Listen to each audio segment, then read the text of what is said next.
my Santa Muerte altar. Pray to her to help me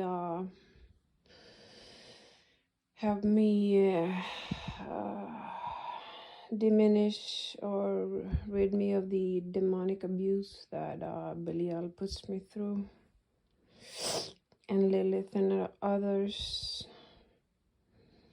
And this is my Saturnian altar. Saturn has helped me the most of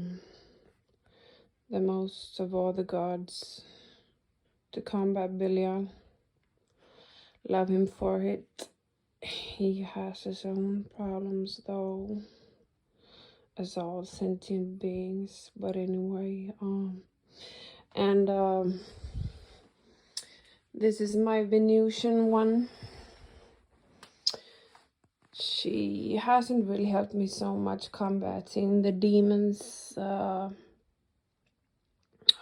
even though she showed up angry, furious as hell,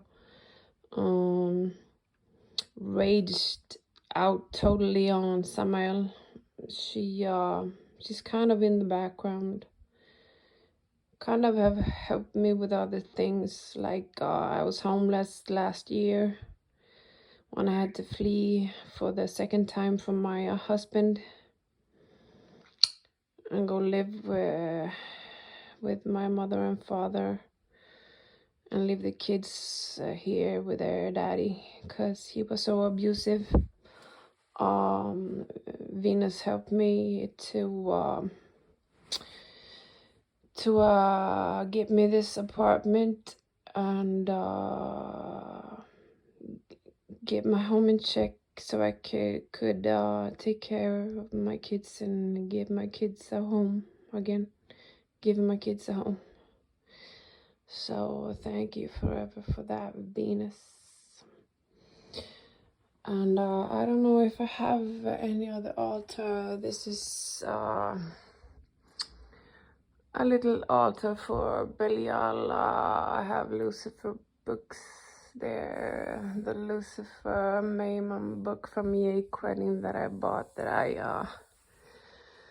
I really didn't like. I know I made a pact with I bought that pact from Yake Wedding with Lucifer Maimon, but I was supposed to search Lucifer Maimon, but I was too heavy on opiates and too severely in pain with viral meningitis. So, and the fatigue syndrome that comes with it, and also I could never search Lucifer Maimon to fulfill the pact, but I think it helped me balance my life somehow. Belial was involved. Curtis Joseph did a ritual with Belial in the background of that pact. So I don't know. Maybe Belial and Lucifer Maimon worked in the background together on it, because I reached balance, and I have found balance in my life afterwards.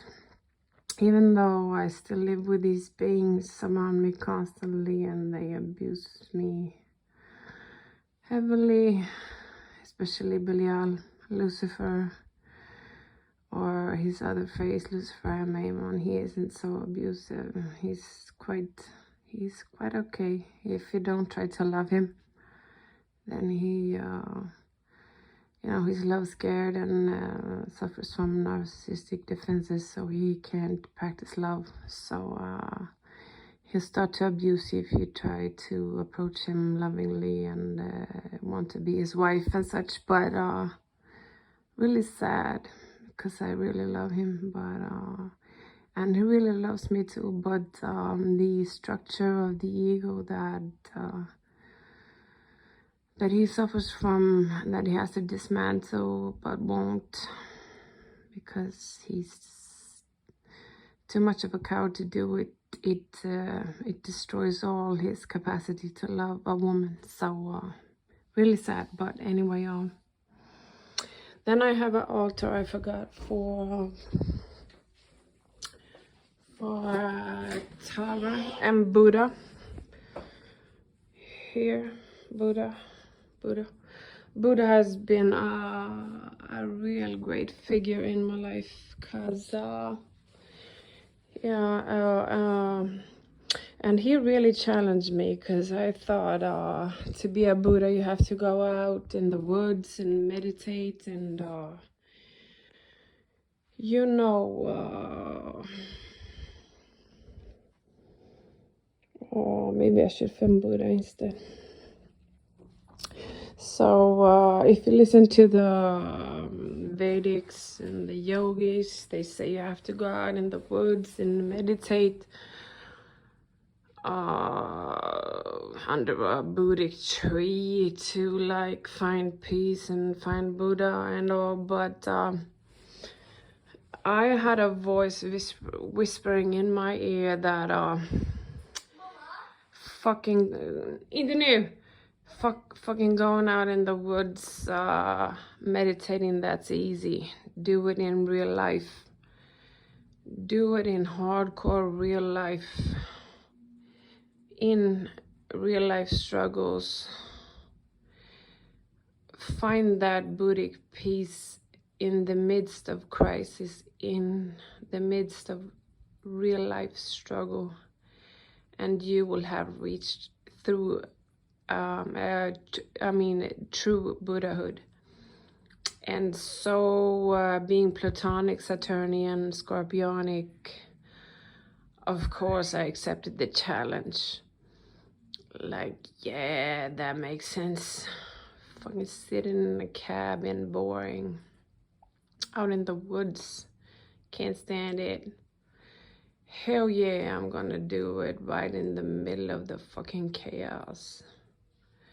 And so that was it. That was my experience with Buddha. And yeah, I managed. Yeah, I did it. Plutonic, Scorpionic, Saturnian. You know, we managed through real life struggles. One, I guess that's all I have to say now. My children are calling for me, so peace.